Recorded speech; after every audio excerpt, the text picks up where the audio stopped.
Verse 1 points out that two things are true of real runners who finish and don't get disqualified at the end and wind up in hell. Number one, they're not stupid. And number two, they don't cheat. Do you see that? Lay aside every weight. Like, don't wear an overcoat if you're doing a marathon. Don't carry dumbbells in your pants. That's stupid.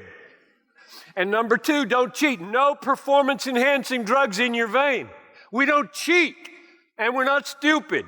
I think that's the point of wait and sin, wait and sin. So when I was raising 5 kids, trying to anyway, I remember that they would want to do something I disapproved of. And as we began to talk, they'd say things like, "Daddy, what's wrong with it?" And my response generally to that statement, based on this text and others, wait and sin, was, look, can we just not only ask the question, what's wrong with it, but will it make you a great runner? Will it help you with all your energy, all your mind, and all your heart, and all your love to be so devoted to Jesus that nothing will stop you from maximally running, maximally quick, finish the race? You will be a great runner. The question is not what's wrong with it. The question is, will it help you run? So I don't think the issue is merely, okay, what's the lowest standard we can possibly find? What's cheating? What's cheating? We won't cheat. We'll carry dumbbells. We'll wear overcoats while we run, but we won't cheat. That's crazy. Don't live your life like that. So many people just try to figure out lowest standard possible to be a Christian. That's just insane if you know Jesus. Stupid. That's what it says. Weight. You don't run with weights. So the main point here is run. Take hold of your life. Run your marathon. It's a marathon of love. It's a marathon of faith, like we saw in chapter 11. And the question is, how do you do that? How do you stay on course for 72 years plus and not give in to all the temptations to leave the track and carry weights and cheat and do all kinds of things, but to rather give your life utterly and become a faith-filled, loving person, no matter how many muscles are screaming at you? You can't do this. How do you do that? And the answer is in verse 2. So let's look at it. Looking to Jesus. That's how you do it. Looking to Jesus. So I'm going to end this message in a few minutes by asking and pleading with you, get to know Him. So that when you sing those songs, that's not just words. He's enough. I'm sitting there thinking, does anybody here mean that? I mean, those are off-the-chart crazy lyrics. Gloriously crazy. True. But will you walk out of here really feeling He's enough? Well, that's what this is asking you to do, telling you to do. Look to Jesus, the founder and perfecter of your faith, who for the joy that was set before Him endured the cross, despising the shame, and is seated at the right hand of God. So how did He finish His race? So He had a marathon, right? His only lasted 33 years. And the last leg was horrific. So He's running a marathon with nails in His hands, and nails in His feet, and a spear in His side, and a crown of thorns on His head, and spit dripping off His beard from the sidelines where they're mocking Him all the way to the end and spitting at Him. And He finished it.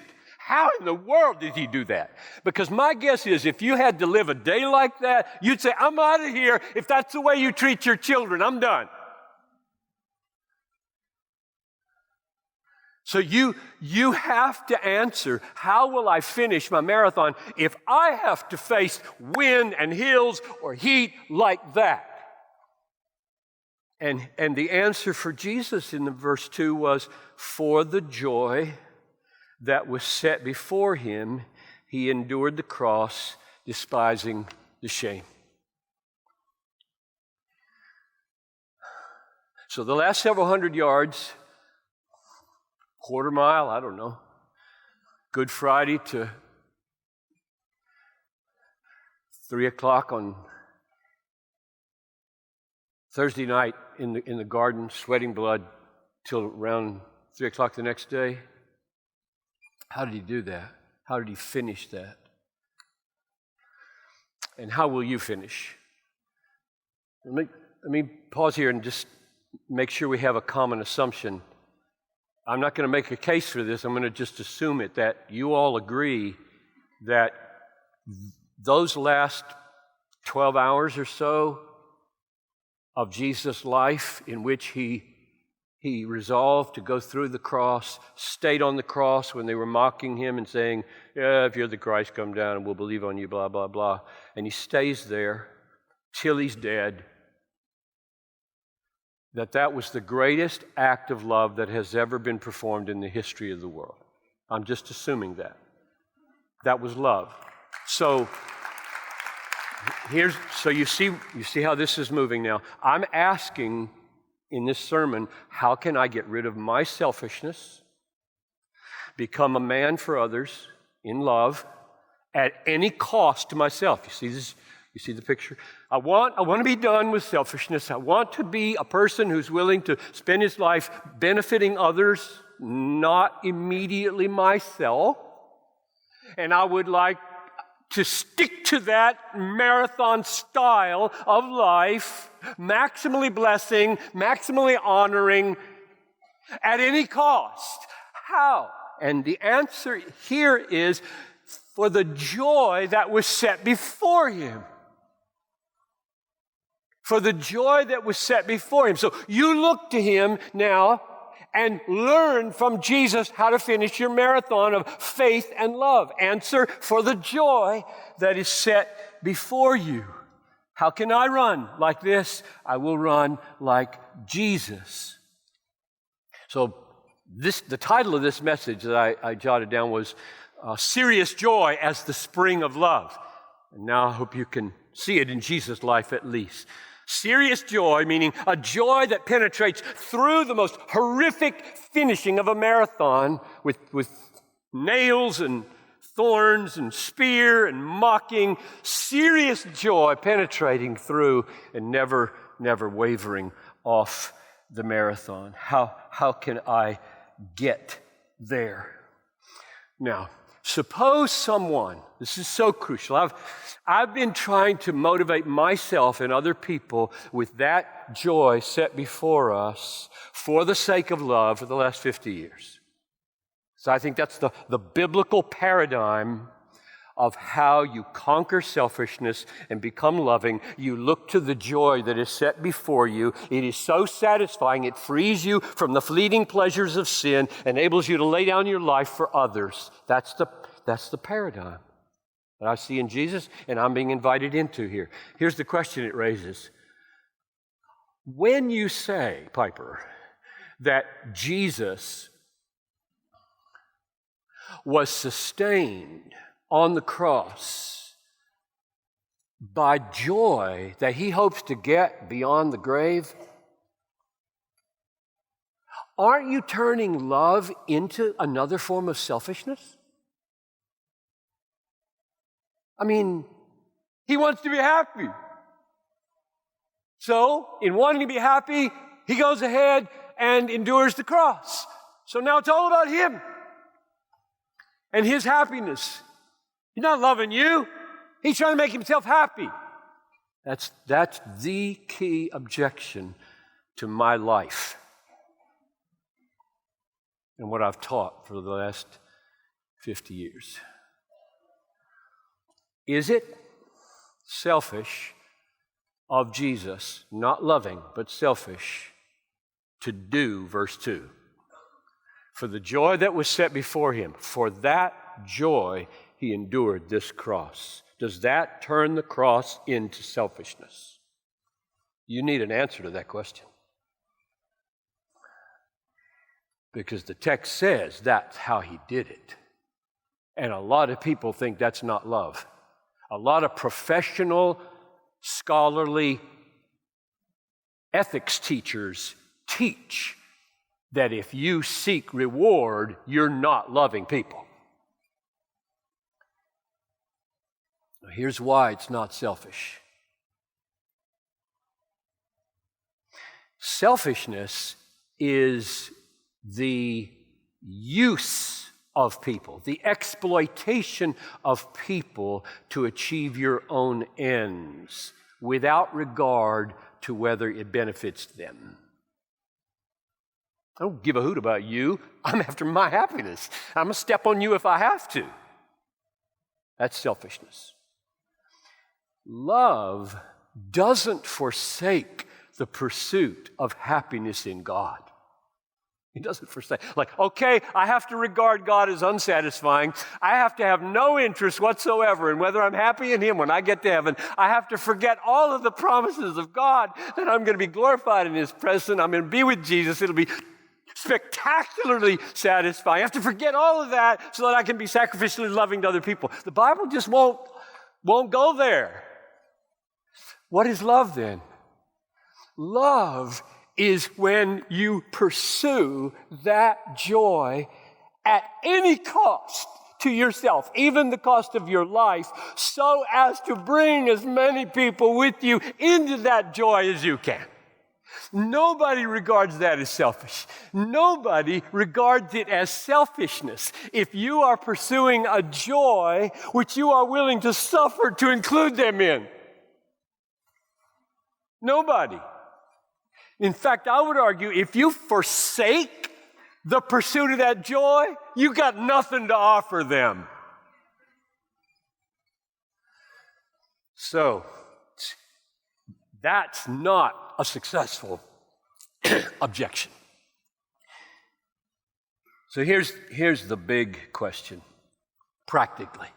Okay, if you're onto something here, Piper, like if you're right that the most beautiful, perfect, glorious person in the universe, the Son of God, Jesus Christ, finished his marathon, loved people for the joy that was set before him. He was sustained by that joy.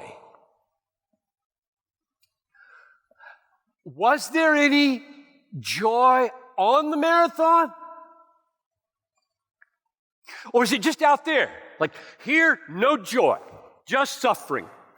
And out there, spectacular, all-satisfying joy in the future. How can you be sustained in the moment when that is having no effect on the moment that's a piece of it? Now, here's what I mean. If I ask, okay, help me, Hebrews, come on, I want to get this. Help me to discern how a joy set before me has an emotional effect right now to deal with my suffering. How does it work? And I go back in chapter 11 to verse 1, and it says, faith is the substance of things hoped for. Substance. Sometimes translated assurance. It's a very unusual word. Here's the idea. Faith, right now, Gethsemane. He sees hours away, or let's say 3 days away, resurrection, vindication, triumph over death and hell and sin. That's coming. Oh, that is awesome. I will be there shortly. Faith, his faith, our faith, right now is the substance of that. Substance. At least that means taste it, has a piece of it, right? Right now, if you have real clarity about the joy set before you with Jesus forever, faith feels it now through tears. Paul said in 2 Corinthians 6:10, sorrowful yet always rejoicing. Sorrowful yet always rejoicing, which means that the joy is not after sorrow or before sorrow, it's in sorrow. How's that? That's because faith is the substance of that joy that you're hoping for. Now, last question. Are there any examples of how this actually works in Hebrews? So, let's put up Hebrews 10, 32 to 34, or you can look at it in your own copy of the Scriptures. Hebrews 10, 32 to 34. I'll tell you, few texts in the Bible convict me more, fill me more with longing to be a different kind of person than the fallen, incomplete John Piper. Recall the former days. These people made a great start. They're starting to drift, and that's why this book is written, but they made a great start, and this is what it looked like. Recall the former days when you were enlightened. That means saved. Light broke into your heart. You endured a hard struggle with sufferings. Life didn't go better for them when they got saved. It went worse. Sometimes being publicly exposed to reproach. Okay, some of them actually got clobbered head on and affliction. Sometimes being partners with those so treated. So you saw your Christian friend or family member being mistreated, and you chose to identify with them. For you had compassion. Now he's explaining one of those occasions of identification with those who were suffering. You had compassion on those in prison. Okay, they were put in prison. You were not put in prison. So you had to decide whether compassion would free you from the risk, from the fear of the risk of identifying with them, or you go underground and let them suffer alone in prison while you stay safe and keep your skin and your house and your kids and your computer and your books safe. And it says, and this is the miracle that I long for, and I hope you long for. You had compassion on those in prison. How did you have compassion? Because you joyfully accepted the plundering of your property. Now, accepting the plundering of your property is one glorious thing. Joyfully accepting the plundering of your property is crazy. Christians are crazy. Wonderfully, gloriously, otherworldly, miraculously crazy, which would make Cincinnati say, Look at those crazy people. How in the world do they endure, you name it, endure whatever God is pleased in His sovereignty to let wash over your life in sorrow and pain? They joyfully accepted the plundering of their property. That's like Jesus embracing the cross, despising the shame, right? How did they do it? They did it, it says. Watch the next phrase, just like Jesus did it. Since, last phrase of verse 34, since you knew that you had a better possession and an abiding one. I just ask you, am I making this up? Or is that not an exact statement of the logic of Hebrews 12:2? For the joy that was set before him, he endured the cross. For the better possession and abiding one, they joyfully accepted the plundering of their property. That's the key to the Christian life. At least I want to be done with selfishness. I want to be a loving person. I want to be able to give my life away with joy as I die for others to make Him look good. That's what I'm after. And that's the first illustration of it there in Hebrews. And there's one more I want to show you. So let's go to chapter 11 now. And we'll look at verses 24 to 26 and watch Moses do the very same thing with the very same logic, motivated by the very same joy set before him. By faith, Moses, when he was grown up, refused to be called the son of Pharaoh's daughter. So he's in the palace of the Pharaoh as a child of the Pharaoh, which means he has access to every conceivable wealth and pleasure that Egypt has to offer at its highest echelons. So what about the cross? What about shame? Let's keep reading. He refused to be called the son of Pharaoh's daughter, choosing Rather, to be mistreated with the people of God. Oh, what a ragtag, ornery, rebellious group of people they were that he had to lead through the wilderness. And he has a choice to stay in the palace or lead this cranky people who never get it through the wilderness on the way to a promised land. And he never gets there in this life. What a sad way to live, and he chooses it. I want to do that. With the years I have left, I just want to do that. I hate this word retirement. I think it's a bad word. It's not in the Bible. So, no offense if you're fishing. A little bit, maybe.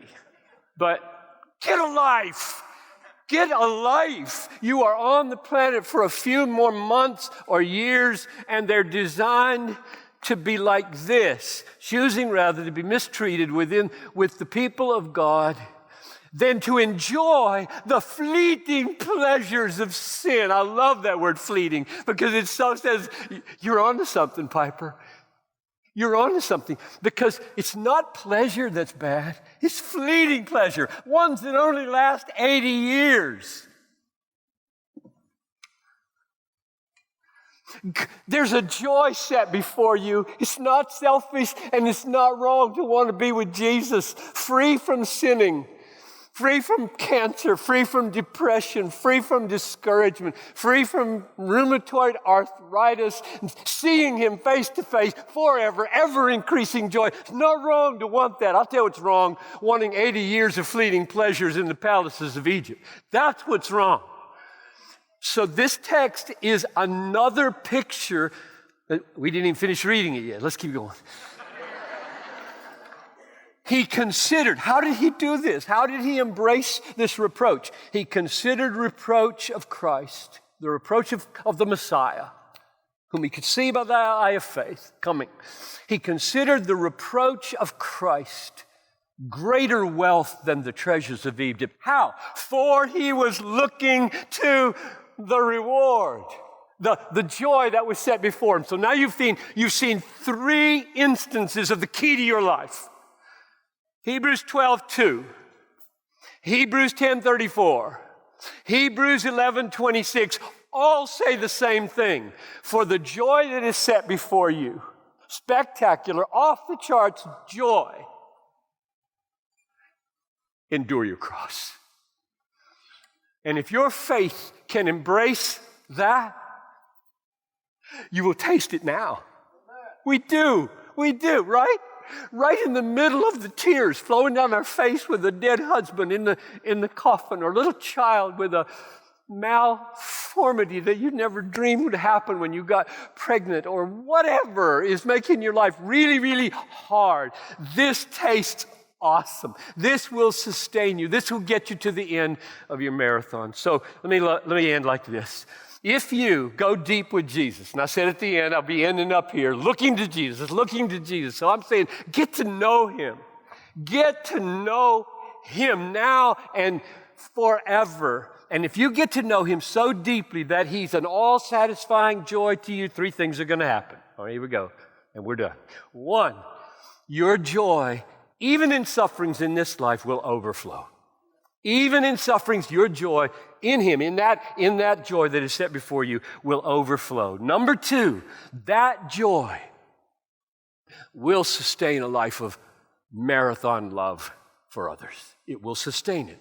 You can make all the sacrifices necessary to love other people because of the joy set before you. And number three, that joy-sustained love in him will make Jesus look great. So, Father, I pray that Jesus would look great through a life of love, a marathon of love, sustained by satisfaction in the joy set before us, namely Jesus Christ. In his name I pray. Amen.